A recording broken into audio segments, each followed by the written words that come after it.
TD Cowen initiating coverage of the U.S. auto sectors today, issuing buy ratings for General Motors and Tesla in particular. For more, let's welcome in Itay Michaeli, TD Cowen equity analyst. Thank you so much for being here. I thought your note was really interesting because you obviously looked at these companies specifically, but you also have this sort of overarching narrative. And one of the things that you say that you are looking for in your top picks right now is sort of defensive characteristics. So I guess I would ask, first of all, why? And what would you say are defensive characteristics right now?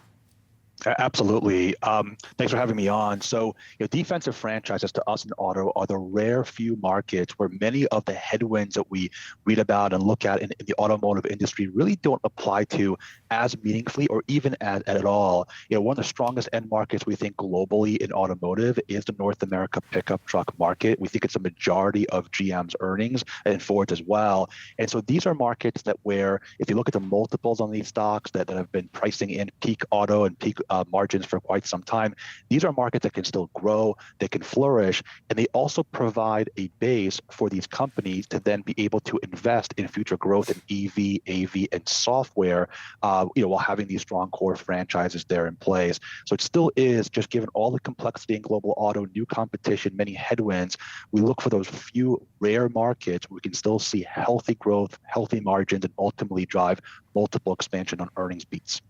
On Tesla, I want to get your take on this because we've had some analysts who cover that name. And part of the argument they've made, including some analysts this week on this show, is about Elon Musk and that he has become a problem. Too political, too much of a lightning rod. And their suggestion is he is, in fact, negatively impacting Tesla's fundamentals. What's your response to that?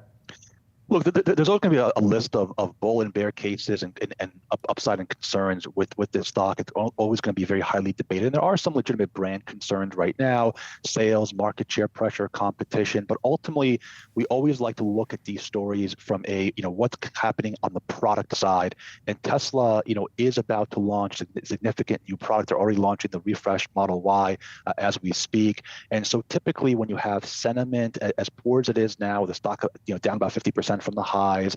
We all know Q1 is expected to be a tough quarter. That's typically ahead of product catalyst, the time to actually take the other side of the view.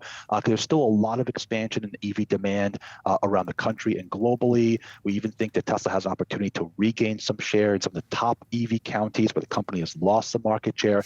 And certainly as they make progress on full self-driving, whether that's eyes on or eyes off, of course, any incremental feature of value add can also accrue to the company's market share and brand perception. So there are some near-term challenges. We don't dispute that at all. But ultimately, I think particularly once we get through Q1, there are significant and potentially consequential catalysts for the story over the next 12 to 24 months we want to be there for in the stock. What's the potential, though, that even with new product, buyers won't show up?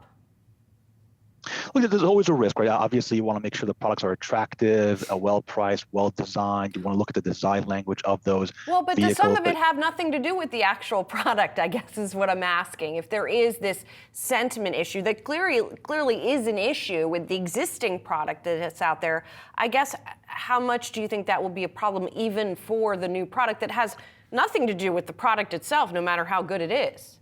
Sure. There are still many parts of the country, it's a good question, where EV demand is low, where Tesla's brand can still grow on existing and particularly new products. So ultimately, our call is that new product is going to be still the main driver going forward here, because there are many, many parts of the country where EV demand is still low, Tesla's share is still low, that can be unlocked over time. One important point to make is when we think about EV demand in the US is because we have a starting point of 2 vehicles per household, you could have this sort of theoretical upside scenario where more and more people kind of wake up and decide to have the best of both worlds, so to speak, in having one electric vehicle and one internal combustion vehicle. If that were to start to happen in succession in the US, EV demand can balloon and inflect to much, much greater highs than commonly expected. And of course, companies with capacity, product, and technology could lead the way. It's going to happen overnight. We don't think so, but certainly if you have product and you can unlock new markets, as we think Tesla has an opportunity to do with the next round of product, that does make for a more promising setup, particularly with sentiment where it is today.